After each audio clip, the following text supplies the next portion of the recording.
أعوذ بالله من الشيطان الرجيم. بسم الله الرحمن الرحيم. الحمد لله رب العالمين. الرحمن الرحيم. مالك يوم الدين. إياك نعبد وإياك نستعين. اهدنا الصراط المستقيم.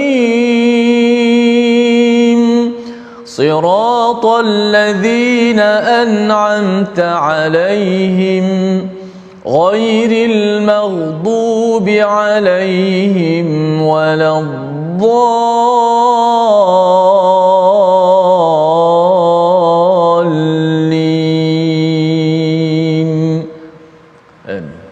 Alhamdulillahirabbil alamin wassalatu wassalamu ala asyrafil anbiya'i wal mursalin sayyidina Muhammadin wa ala alihi wa ashabihi ajma'in, amma ba'd. Assalamualaikum warahmatullahi wabarakatuh. Apa khabar tuan-puan, para penonton yang dirahmati Allah sekalian? Kita bersyukur kepada Allah kerana dengan limpah dan kurnianya Allah Ta'ala masih lagi memberikan kita peluang, bahkan menganjakkan lagi peluang untuk kita bertadabbur Al-Quran dalam rancangan My Quran Time. Kita meneroka ayat-ayat Al-Quran dan kita memastikan mengambil mutiara-mutiara pelajaran apa yang boleh kita pelajari daripada Al-Quran itu sendiri. Dan kalau tuan-puan perhatikan bagaimana sebenarnya kita telah melalui fasa-fasa terakhir, iaitu ini dah 5 surah yang terakhir, dan saya kira ini juga sebenarnya sangat penting kerana surah-surah yang ringkas ini adalah perkara yang biasa kita baca dan kita perlu untuk menghayatinya sebenar-benar penghayatan. Kerana apa gunanya kalau kita hafal tetapi kita tidak faham apa yang kita baca. Dan seperti biasa bersama dengan kita pada hari ini tokoh qari kita yang terkemuka, yang tidak asing lagi, Ustaz Tirmizi. Kita apa khabar Ustaz? Baik, alhamdulillah. Sihat Ustaz? Sihat. Apa khabar? Alhamdulillah. Sihat. Alhamdulillah. Saya pun tak sangka juga dalam slash ada juga pengulangan yang satu persatu. Saya ingatkan dulu kita baca satu surah ataupun satu halaman terus saja. Yeah. Baik, terima kasih Ustaz Tirmizi kita. Seperti biasa kita mulakan pengajian kita pada hari ini dengan doa ringkas. Subhanaka la ilma lana illa ma 'allamtana innaka antal alimul hakim. Rabbi zidni ilma. Mudah-mudahan Allah Ta'ala merahmati pengajian kita, dan seperti biasa kita perhatikan tuan-puan sinopsis apakah pengajian kita yang akan kita telusuri pada hari ini, iaitu mengenai tentang surah An-Nasr, iaitu mengenai tentang penaklukan kota Mekah ayat 1 sehingga ayat 3. Ada 3 ayat sahaja yang ini kita akan pelajari pada hari ini mengenai tentang pembukaan kota Mekah dan apakah pengajaran yang penting yang boleh kita lalui daripada 3 ayat ini. Sebelum kita menghayati pengisian tadabbur tentang isi kandung surah ini, kita sama-sama dengarkan dahulu. Sama-sama ni maksudnya kita sama-sama baca, yang akan bacaannya dipimpin oleh Ustaz Tirmizi kita. Silakan Ustaz. Baik, alhamdulillah. Terima kasih kepada Profesor Madia, Dr. Sanusi selaku pentadabbur kita pada surah An-Nasr pada kali ini. Surah yang biasa kita hafal, yang biasa kita baca dalam solat, di luar solat. Surah ini yang masyhur. Namun sebagaimana kata Prof tadi, alangkah baiknya sama-sama bila kita dah hafal, kita dah boleh baca dengan lancar, kita maju setapak lagi ke hadapan untuk kita melihat apakah mesej ataupun makna-makna kalimah-kalimah yang boleh kita sematkan dan boleh kita faham untuk menjadi kekuatan kepada kita untuk dapat kita beramal insya-Allah. Daripada ayat yang surah An-Nas, hanya 3 ayat saja, 3 ayat saja daripada surah An-Nas. Dan terima kasih kepada semua penonton terus setia dalam My Quran Time. Teruskan sebarkan, share kita punya majlis ilmu kita pada pagi ini insya-Allah. Baik, alhamdulillah, kita baca surah An-Nas. Bacaan pertama ni kita baca secara murattal dahulu untuk sama-sama kita mengikuti bacaan. Adapun kali kedua dan kali ketiga nanti kita akan baca secara mujawwad. Untuk selepas kita dapat dengar tadabbur, kita akan baca kali kedua, kali ketiga tu dengan lebih memahami. Mudah-mudahan kita akan merasai penghayatan dan kelainan insya-Allah. A'udzubillahi minasyaitonir rajim. Bismillahirrahmanirrahim. Idza jaa nasrullahi wal fath wa ra'aitan nasa yadkhuluna fi dinillahi afwaja fasabbih bihamdi rabbika wastaghfirh innahu kana tawwaba. Sadaqallahul azim.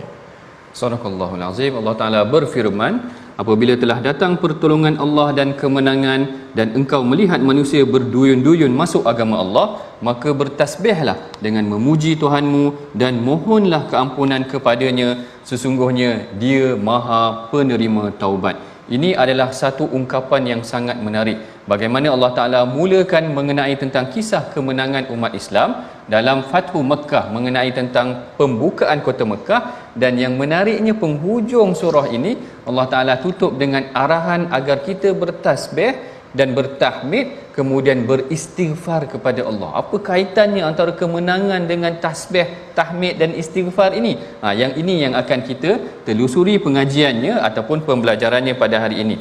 Sebelum itu, tuan-puan, mari sama-sama kita perhatikan juga mengenai tentang apakah dia biodata, apakah dia biografi surah An-Nasr ini, iaitu seperti yang disebutkan oleh Al-Imam Ibn Kathir. Sebenarnya kalau kita biasa dengar yang surah Qul Huwallahu Ahad ini adalah thuluthul Quran, 1/3 Al-Quran, manakala surah An-Nasr ini, idza jaa nasrullahi wal fath, ini adalah rubu'ul Quran. Yang ni yang disebutkan oleh Al-Imam Ibn Kathir. Sebenarnya isi kandung pengajaran, kandungan daripada apa yang kita boleh perolehi daripada surah Idza Jaa Nasrullah ini adalah ianya terungkap seakan-akan kandungannya 1/4 daripada Al-Quran. Kalaulah surah Qul Huwallahu Ahad itu kandungannya seumpama mewakili 1/3 Al-Quran, ini adalah surah Idza Jaa Nasrullah pula dikatakan ta'dilu rubu'ul Quran, iaitu kandungannya seumpama mewakili 1/4 Al-Quran, kerana dia mengajak manusia mengagungkan Allah, menyucikan Allah, beristighfar kepada Allah dan memuji Allah. Itu kalau kita tengok pada isi kandung penghujung daripada surah ini.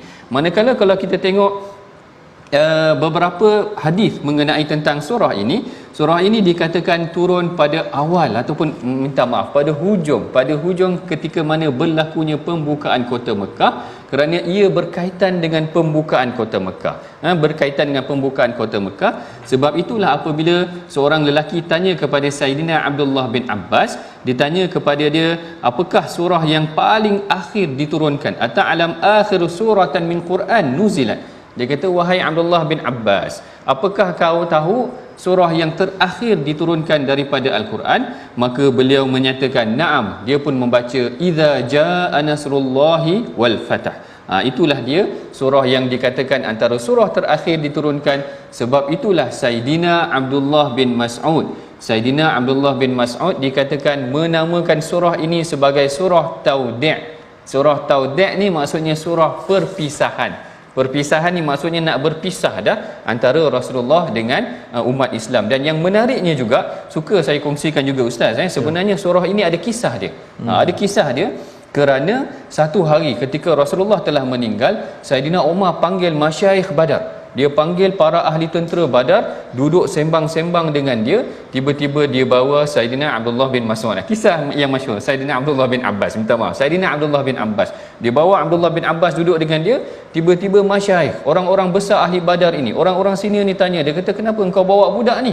Kenapa bawa budak ni? Kami pun ada anak-anak seperti ini. Kerana Abdullah bin Abbas ni waktu dia meninggal usianya lebih kurang 11 tahun. Maknanya budak lagi, baru darjah 5. Tapi Umar kata, nanti dulu, aku nak ceritakan kepada engkau orang apakah kelebihan sepupu Rasulullah ini, iaitu Saidina Abdullah bin Abbas. Dan Saidina Umar membacakan surah ini.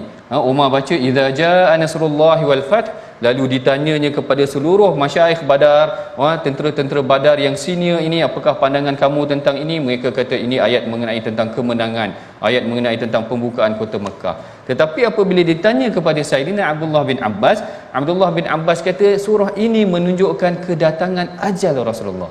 Lalu Umar pun macam kagum juga, dan Umar pernah terfikir sedemikian tetapi tidak boleh nak mengungkapkannya.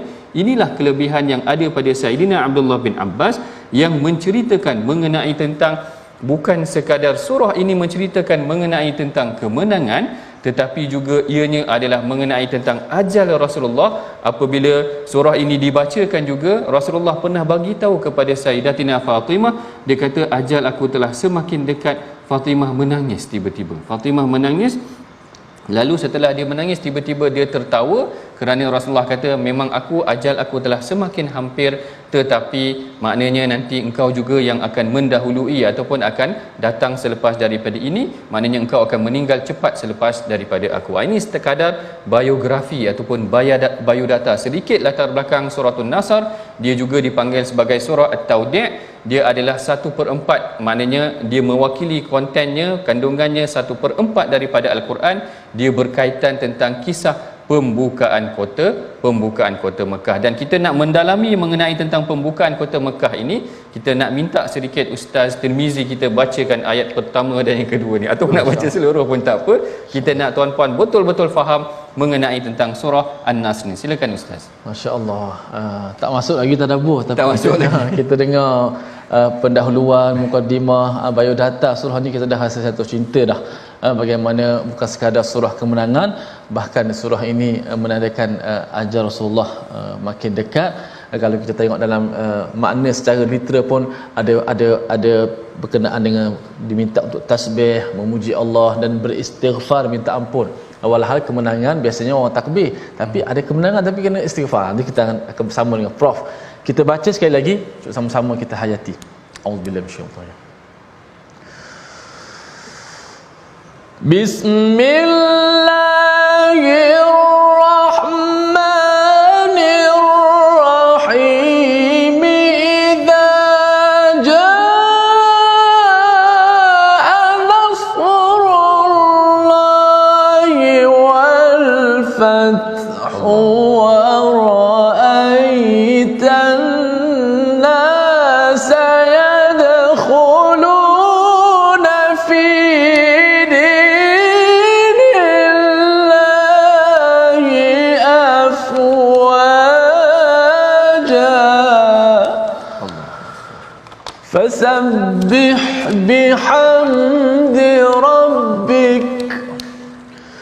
فسبح بحمد ربك واستغفره إنه كان توابا. صدق الله. Sadaqallahul azim. Idza jaa nasrullahi wal fath. Apabila telah datang pertolongan Allah dan kemenangan. Perhatikan kepada perkataan jaa ini tuan-puan. Yang ini yang diungkapkan ataupun yang diulas oleh saudara ataupun Ustaz Nu'man Ali Khan yang menceritakan tentang perkataan jaa ini biasanya datang dengan satu berita yang besar. Macam ja'atut tammatul kubra, maknanya datang satu perkara peristiwa yang besar. Seakan-akan perkataan ja'a ini lebih besar maksudnya daripada perkataan datang-datang yang lain di dalam Al-Quran.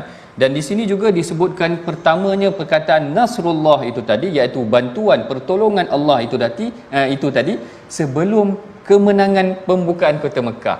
Maknanya kemenangan kota Mekah tidak akan berlaku melainkan dengan bantuan Allah. Dengan bantuan Allah, dan kita juga seharusnya faham di sini bahawa kejayaan manusia dalam kehidupan juga sebenarnya datang dengan pertolongan Allah. Itu yang kita kena faham ataupun kita kena kaitkan dalam kehidupan kita, bahawa semua orang, kalau kita tengok yang ni dia punya perumpamaan dia sangat menarik. Kadang-kadang kita merasakan kejayaan hidup kita itu adalah atas usaha kita. Kita tak nafikan tuan-puan, sebenarnya memang kita berusaha. Tetapi kalau tuan-puan bandingkan, ada dua peniaga, satu kedai dengan kedai dia dan dia berusaha, satu kedai yang lain juga berniaga dan dia berusaha. Tetapi kenapa kadang-kadang dua stall nasi lemak ni, dua kedai nasi lemak ni, satu ni yang ramai orang kadang-kadang, heran juga kadang-kadang rupanya ada intervention, ada divine intervention barangkali, ada bantuan daripada Allah juga, keberkatan yang diberikan atas usaha kepada seseorang, menyebabkan kadang-kadang kita tak menafikan usaha, tetapi tidak juga kita menafikan bahawa bantuan Allah kepada seseorang itu sangat penting dalam kehidupan mereka. Itu yang pertama yang kita boleh tadabbur daripada ayat yang pertama. Yang kedua, kita tengokkan perkataan di sini menyebutkan tentang wal fath. Wal fathu ini adalah merujuk, menurut Al-Imam Ibn Kathir, perkataan al-fathu ini merujuk kepada Fathu Mekah. Fathu Mekah iaitu pembukaan kota Mekah. Bagaimana background, apakah dia latar belakang yang melatari kisah ataupun kejadian Fathu Mekah ini adalah kembali kepada kes bila mana Rasulullah nak masuk menunaikan umrah ke Mekah, mereka dihalang. Lalu Rasulullah melakukan perjanjian Hudaibiyah. Dalam perjanjian Hudaibiyah ini ada butir-butir perjanjiannya. Tiba-tiba pada tahun ke-8, pada tahun selepas daripada itu, tidak lama daripada perjanjian Hudaibiyah itu, kaum Quraisy melanggar perjanjian mereka. Quraisy melanggar perjanjian mereka, yang mana kalau ikutkan Quraisy ini sekutunya adalah Bani Bakar. Bani Bakar. Dan Bani Bakar ni dia tak ngam dengan Bani Khuza'ah. Tak ngam dengan Bani Khuza'ah. Lalu Bani Bakar dia ada pergaduhan yang lama, dia menyerang Bani Khuza'ah. Quraisy ketika itu menghantar bantuan kepada Bani Bakar, sedangkan dia dah buat perjanjian genjatan senjata. Lalu Bani Khuza'ah lari ke Madinah, ada wakil mereka yang lari ke Madinah meminta bantuan Rasulullah. Di sinilah berlakunya permulaan yang mencetuskan janji Allah, inna fatahna laka fatham mubina. Allah Ta'ala janji kita akan berikan kamu kemenangan. Lalu di sinilah punca bibit-bibit berlakunya. Rasulullah mempersiapkan bala tenteranya dengan mempersediakan 10,000 orang tentera. Masya Allah tuan-puan, kalau dalam perang Badar dahulu hanya ada 300 orang sahaja, maknanya sangat sedikit. Bayangkan dalam tempoh perang Badar tahun kedua, Fathu Mekah tahun ke-8 ataupun 7 ke-8, maknanya lebih kurang dalam 6 tahun sahaja Rasulullah berjaya mengumpulkan 10,000 bala tentera daripada 300 tu tadi.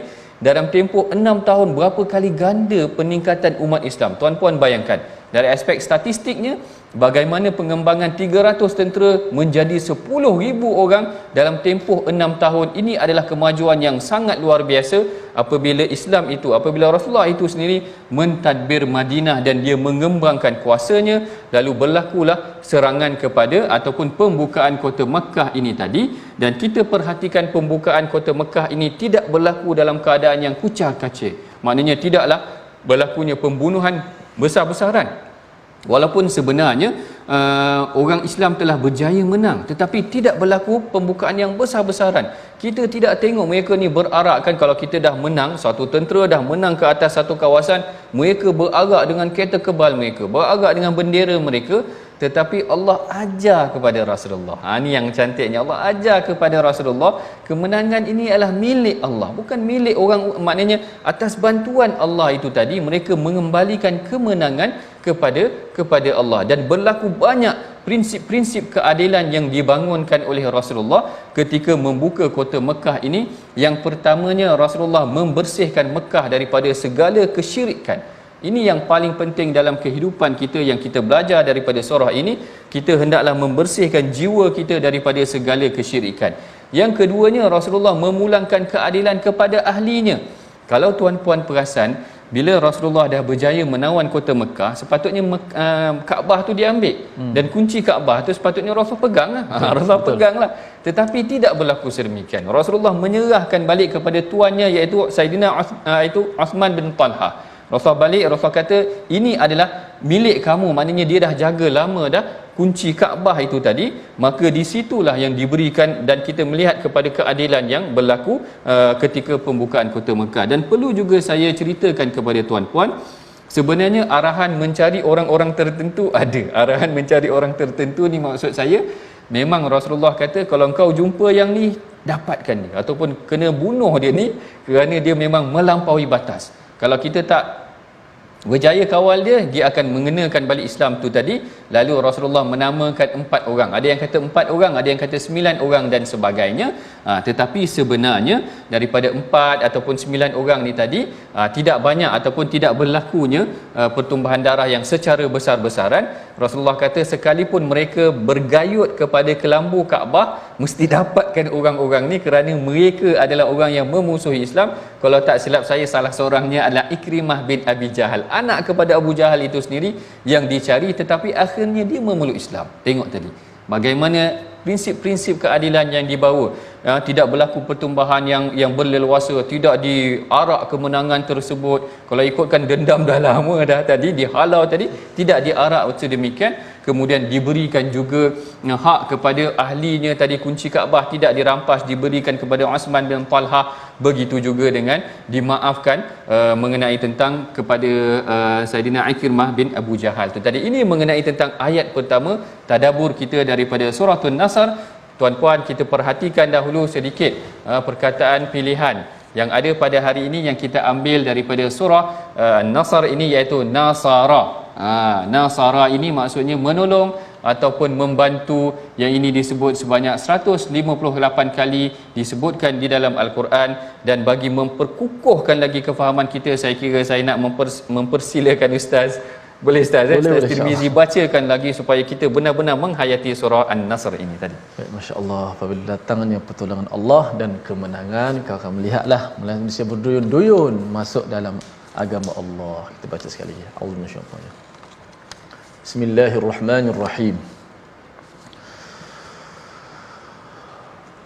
Idza jaa nasrullahi wal fathu wa ra'aitan nasa yadkhuluna fi dinillahi afwajan fasabbih bihamdi rabbika wastaghfirhu innahu kana tawwaba. Sadaqallahul Azim. Kita berehat dahulu seketika tuan-puan, jangan ke mana-mana. Kita bertemu lagi selepas ini. My Quran Time, baca, faham dan amal, insya-Allah.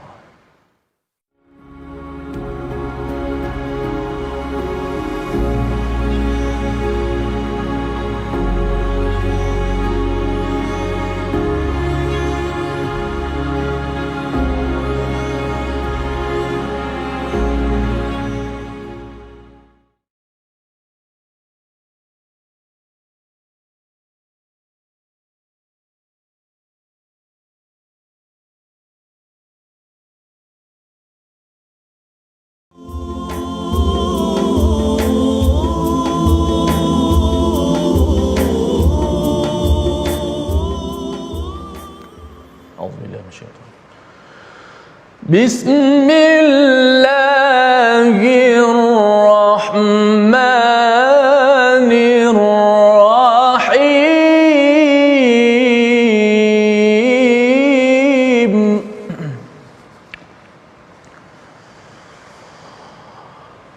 Idza jaa nasrullahi wal fathu wa ra'aitan nasa yadkhuluna fi dinillahi afwajan fasabbih bihamdi rabbika wastaghfirhu innahu kana tawwaba. Sadaqallahul Azim. Apabila telah datang pertolongan Allah dan kemenangan, kau akan melihat manusia berduyun-duyun masuk akan agama Allah Subhanahu wa taala. Maka bertasbihlah dengan memuji Tuhanmu dan memohon istighfar, memohon keampunan kepadanya. Sesungguhnya dia adalah penerima taubat. Masya-Allah. Bila kita baca dalam keadaan kita memahami perkataan-perkataan dan memahami kisah di sebaliknya, masya-Allah, sudah pasti bacaan kita akan merasai kelainan daripada biasa. Dan itulah baru ayat pertama yang telah ditadabbur oleh Prof nanti. Insya-Allah ayat kedua, ketiga nanti mudah-mudahan dapat melengkapkan surah An-Nas ni dan juga At-Tawdi', perpisahan sebagaimana disebut oleh Prof nanti. Jom kita ambil sikit tajwid sebelum kita meneruskan lagi tadabbur kita. Kalau kita lihat di slide kita, idza jaa nasrullahi wal fath fasabbih bihamdi rabbika wastaghfir. Saya nak fokuskan bacaan ketika wakaf. Bacaan ketika wakaf. Kenapa saya ambil perkataan di hujung perkataan untuk ketika wakaf ini, iaitu ayat pertama pada wal fath, ayat ketiga pada wastaghfir. Kerana bila kita wakaf pada kalimah, dua kalimah ini, hujung ayat pertama dan ayat yang ketiga ini, ada dua huruf yang perlu kita matikan di hujung. Bayangkan dua huruf mati. Biasa satu je mati di hujung, senang kan? Alhamdulillahirabbil alamin. Itu dua juga mati, tapi ada mat ataupun kita kata apa, mati yang seperti lam yalid wa lam yulad. Yulad di hujung mati. Satu huruf je mati, senang. Matikan terus. Adapun sini dua huruf yang mati. Pertama, hujung ayat pertama ta yang mati dahulu. Wal fat, ta mati kena bunyi kan, sifat ta ada hamas. Wal fat ada angin sedikit. Kemudian bukan sekadar ta yang kena bunyi, ada ha di hujung. Jangan kita tinggalkan ha, kesian kat ha. So kita kena baca macam mana? Idza jaa nasrullahi wal fath. Huruf ha nak tinggal mana? Ramai yang baca wal fath menggugurkan huruf ha, sedangkan ha kena bunyikan. Ha sifat dia lemah sikit, dia taklah bunyi sekuat ta, kerana ha ni huruf dia berada di hujung, berada di tengah halqum, jauh daripada mulut. Ha bunyikan angin ha itu, suara ha itu. Wal fath, selepas ta ha. Wal fath gitu. Kemudian pada wastaghfir, ra mati dahulu, mati dalam keadaan nipis, jangan lupa, kerana ra mati sebelum ni berbaris di bawah. Wastaghfir, ra mati dalam keadaan nipis, bunyi getaran ra, kemudian huruf ha di hujung. Wastaghfir,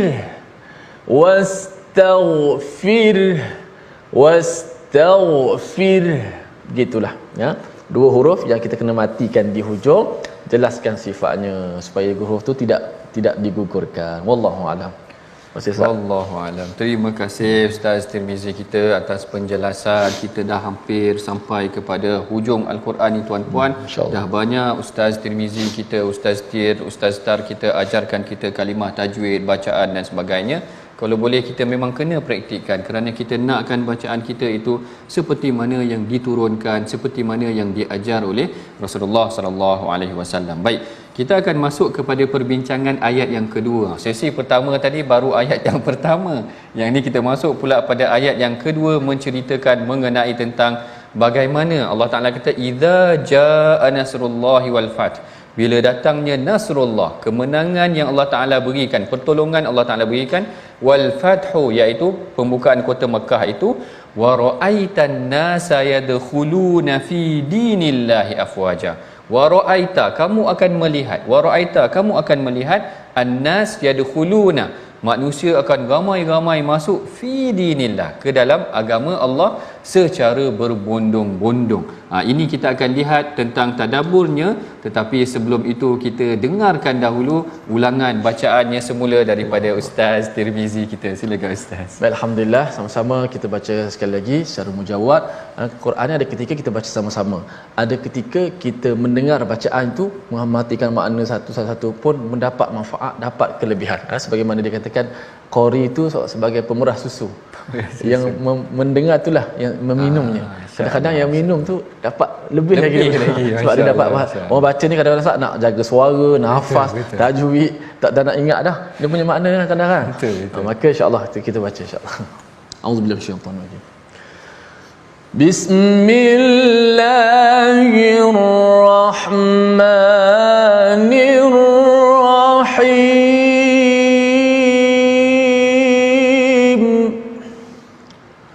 Idza jaa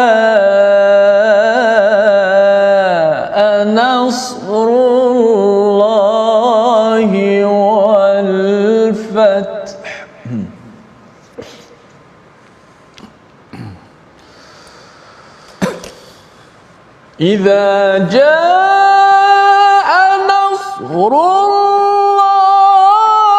wal fath wa ra'aitan nasa yadkhuluna fi dinillahi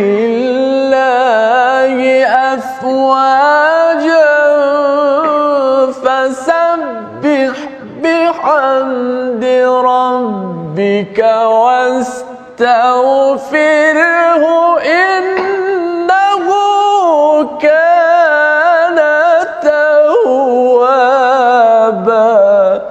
Sadaqallahul azim. Sadaqallahul azim. Itulah dia ayat 1 hingga 3 mengenai tentang surah An-Nasr yang kita bacakan ini tadi. Kalau tuan-puan perhatikan dalam ayat yang kedua, Allah Ta'ala menyatakan kepada kita ataupun Allah Ta'ala berdialog dengan Rasulullah. Allah Ta'ala kata wa ra'aitan nas, kamu akan perhatikan manusia masuk Islam secara beramai-ramai. Kenapa keadaan ini berlaku? Kerana pada awal-awal dakwah Rasulullah, awal-awal dakwah Rasulullah dikatakan yang mana maaf dikatakan kaum Quraisy ini dia tak nak masuk Islam, ataupun dia tidak mahu untuk memeluk Islam, sehinggalah dia melihat kemenangan berlaku kepada Islam. Dia melihat kemenangan berlaku kepada Islam. Perkara ini memang berlaku di sekitar tanah Arab. Maknanya mereka tidak mahu menerima Islam, sehinggalah mereka berkata kalau benar dia ni seorang nabi, maka dia akan diberikan kemenangan oleh Allah. Dia akan diberikan kemenangan oleh Allah. Maka di situlah saat berlakunya pembukaan kota Mekah, tiba-tiba dilihat ramai orang-orang memeluk Islam kerana janji yang Allah Ta'ala telah berikan. Dahulu kamu kata kalaulah Muhammad ini berjaya menang dan membuka kota Mekah, kamu akan memeluk Islam. Maka pada hari ini Allah Ta'ala membenarkan janjinya. Allah Ta'ala kata wa ra'aitan nasa yadkhuluna fi dinillahi afwaja. Kamu sendiri akan pastikan, ataupun kamu sendiri wahai Muhammad melihat mereka ini akan masuk ke dalam agama Allah secara beramai-ramai. Ini sebenarnya respon kepada sikap orang-orang Arab, iaitu orang-orang yang berada di sekitar Mekah itu tadi. Mereka awalnya tidak ingin menerima Islam. Mereka kata kalau benar Muhammad itu seorang nabi, maka dia akan menang ke atas Quraisy itu tadi. Dan hari ini pada pembukaan kota Mekah, mereka sendiri menyaksikan kemenangan tersebut. Dan di sinilah sebab tu kalau tuan-puan tengok ketika mana berlakunya perang Yaum Hunain, perang Hunain tersebut, Yaum Hunain, perang Hunain tersebut memang diberikan bantuan tentera-tentera Arab ni memang sangat ramai. Bantuan yang diberikan berkali ganda setelah berlakunya pembukaan kota Mekah. Apa yang menariknya yang kita sebutkan pada awal tadi sebenarnya tuan-puan adalah pada ayat yang ketiga. Ayat ketiga Allah Ta'ala kata fasabbih bihamdi rabbika wastaghfir innahu kana tawwaba. Maka bertasbihlah dan memuji Allah lah dengan Tuhanmu, wastaghfirhu, dan beristighfar. Ada 3 elemen utama yang disebutkan di dalam ayat ketiga ini. Elemen pertama adalah elemen tasbih. Elemen kedua adalah elemen tahmid, iaitu memuji Allah, dan elemen ketiga adalah elemen istighfar. Kenapa? Ini persoalan yang kita munculkan pada awal perbincangan tadi. Kenapa setelah mana Allah Ta'ala menceritakan tentang kemenangan, tiba-tiba Allah Ta'ala menceritakan tentang kamu hendaklah bertasbih, kamu hendaklah bertahmid, dan kamu hendaklah beristighfar. Ini 3 poin yang sangat penting tuan-puan. Sebelum tu kita kena faham apakah situasinya apabila berlakunya pembukaan kota Mekah. Sebenarnya Rasulullah SAW, macam perkara pertama yang saya sebutkan tadi, Rasulullah memerintahkan para sahabat menghapuskan seluruh berhala. 360 berhala yang ada di dalam Kaabah itu dihapuskan, sekitar Kaabah itu dihapuskan. Bahkan Rasulullah memerintahkan kepada Sayyidina Khalid bin Al-Walid pergi ke Nakhlah, dari satu kawasan, untuk meruntuhkan berhala Uzza. Berhala Uzza ni antara berhala yang terbesar juga tuan-puan yang berada di sekitar Mekah. Perkara ini direkodkan ataupun diceritakan sendiri oleh Al-Imam Nasa'i, yang mana Khalid Al-Walid dia dah robohkan berhala Uzza, kemudian dia balik-balik kepada Rasulullah. Dia balik-balik kepada Rasulullah. Rasulullah kata, balik-balik kepada Uzza, sesungguhnya engkau belum lagi meruntuhkan Uzza. Khalid Al-Walid dia rasa heran. Khalid kata, macam mana pula tadi aku dah robohkan berhala Uzza, kenapa pula Rasulullah suruh pergi balik? Lalu Khalid pergi balik ke Nakhlah dan dicarinya berhala Uzza. Ketika itulah mereka dapati Khalid mengejar satu makhluk yang dikatakan kepalanya seperti kepala wanita. Yang ni yang dikatakan tadi, Khalid pergi ke puncak gunung tersebut dan terzahirlah Uzza dalam rupa wanita yang mengurai rambutnya. Maknanya berhala itu tadi telah didiami mungkin oleh makhluk jin, syaitan dan sebagainya. Akhirnya Khalid pergi kejar dan penggal makhluk tersebut, sehingga itulah setelah dibunuhnya itu baru dianggap setelah berjayanya tadi dibunuh Uzza tersebut. Ini penyucian yang berlaku secara fizikal. Ini penyucian yang berlaku secara fizikal, berhala dirobohkan, maknanya semua kerosakan kesyirikan yang ada di Mekah itu dirobohkan. Ini yang pertama, elemen pertama fasabbih. Elemen yang pertama fasabbih itu disucikan Mekah daripada kesyirikan. Tetapi ada perkara yang lebih membimbangkan adalah keegoan manusia. Itu lebih berbahaya. Kerana apa? Bila seseorang itu telah menang, keegoan dia semakin meningkat. Kalau kita tengok bila dah menang ni, tentera Amerika akan berarak di tempat kemenangan dia, di Iraq ke di mana-mana dia akan berarak. Keegoan ini yang Allah Ta'ala nak didik kita. Apabila kita telah berjaya, kemenangan datang daripada Allah, daripada kehendak Allah, daripada usaha kita, tetapi diberikan kelebihannya itu oleh Allah. Lalu Allah Ta'ala nak didik umat Islam bahawa memang kemenangan berlaku, umat Islam telah berjaya, tetapi sandarkan kemenangan itu nasrullah, daripada pertolongan Allah, dan kemudian sucikan hati kamu daripada keegoan-keegoan. Ini yang berlaku dalam masyarakat kita. Bila dia dah berjaya, kadang-kadang dia seakan-akan kejayaan tu memang milik dia, seolah-olah dia yang usahakan tanpa ada kelebihan nikmat yang Allah Ta'ala berikan kepada dia. Keegoan yang ada dalam jiwa ini sebenarnya boleh menjadi berhala yang merosakkan dia. Dia menganggap diri dia lah yang menjadi punca kejayaan. Inilah yang diajarkan oleh Allah Ta'ala kepada Rasulullah. Kemenangan akan berlaku, kita boleh berjaya, tetapi jangan sampai keegoan tu menyerap dalam jiwa kita, menjadikan kita ini rasa ego dan iblis. Ingat tak tuan-puan, Iblis adalah makhluk yang pertama yang diusir itu tadi kerana sikap egonya itu tadi yang membawa kepada kerosakan dalam jiwanya. Ini yang paling penting juga. Sebab itulah saya suka untuk ulang semula kisah seperti mana yang mungkin saya pernah sebutkan kepada tuan-puan mengenai tentang kisah seorang lelaki yang masuk masjid. Seorang lelaki yang masuk masjid, Rasulullah kata, ya tala' alaikum rajulun min ahlil jannah. Rasulullah kata, tuh tengok tu, nanti akan masuk seorang lelaki daripada ahli syurga. Akan masuk seorang lelaki daripada ahli syurga. Sahabat-sahabat tertanya-tanya, siapa yang nak masuk tu? Ada seorang lelaki masuk sedang membersihkan janggutnya daripada wuduk. Sedang membersihkan janggut daripada wuduk. Rasulullah ungkapkan perkara tu 3 kali berturut-turut. Maknanya 3 hari. Esok pun Rasulullah cakap perkara yang sama. Ya tala' alaikum rajulun min ahlil jannah. Akan datang kepada kamu seorang lelaki daripada ahli syurga. Bila dah 3 hari Rasul ungkapkan begitu, Saidina Abdullah bin Amru dia tak puas hati. Dia tak puas hati, dia kata, kenapa Rasulullah kata dia ni memang confirm ahli syurga? Dia ni ahli syurga.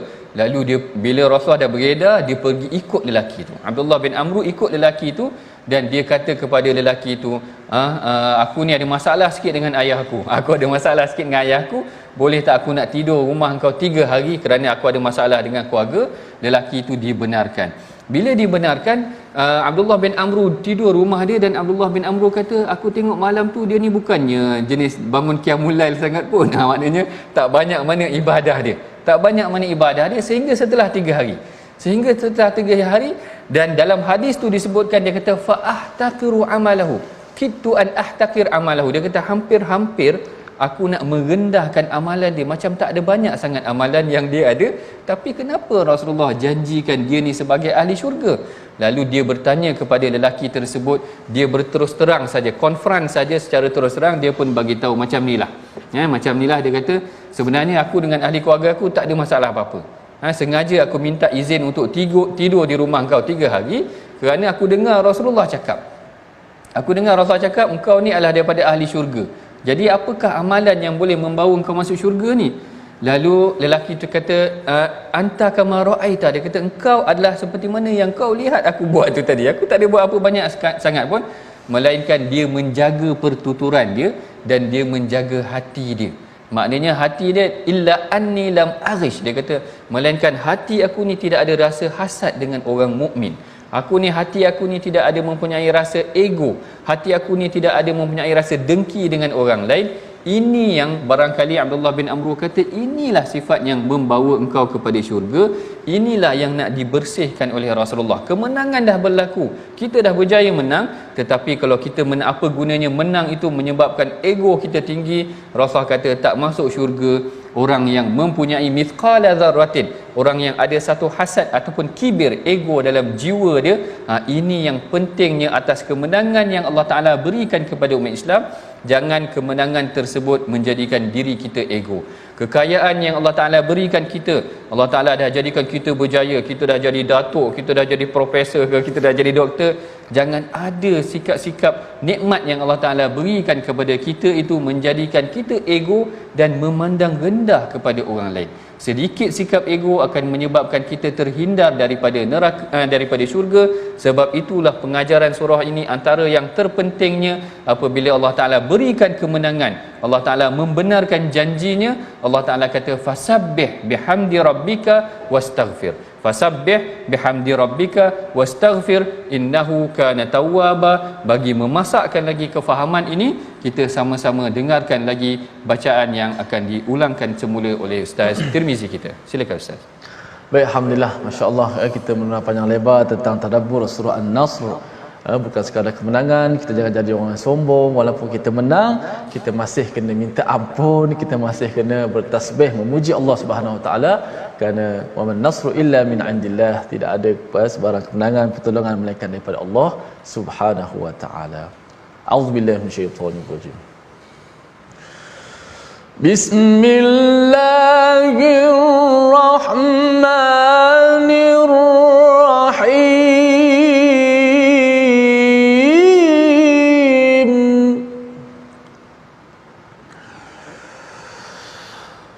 Idza jaa nasrullahi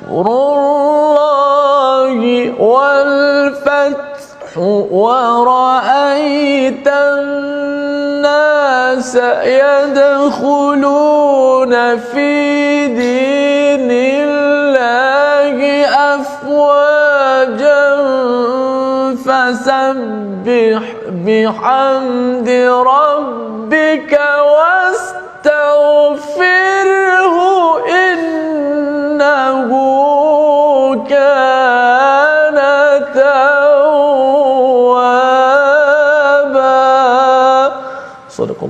Sadaqallahul azim. Allah Ta'ala berfirman dalam ayat yang ketiga, maka bertasbihlah dengan memuji Tuhanmu dan mohonlah keampunan kepadanya, sesungguhnya dia maha penerima taubat. Tuan-puan perhatikan, ada 3 elemen yang saya suka untuk ungkapkan, huraikan ataupun terangkan kepada tuan-puan. Elemen pertama adalah fasabbih, bertasbih kepada Allah Ta'ala, bertahmid kepada Allah Ta'ala. 2 elemen ini adalah 2 elemen yang awal mesti disebutkan sebelum kita beristighfar ataupun sebelum kita memohon keampunan daripada Allah. Ingat tak, kalau kita nak tutup majlis ke, takut kita mengumpat dalam satu majlis, kita pun baca subhanakallahumma wa bihamdika, subhanakallahumma wa bihamdika, ada tasbih dengan tahmid, asyhadu an la ilaha illa anta astaghfiruka wa atubu ilaik.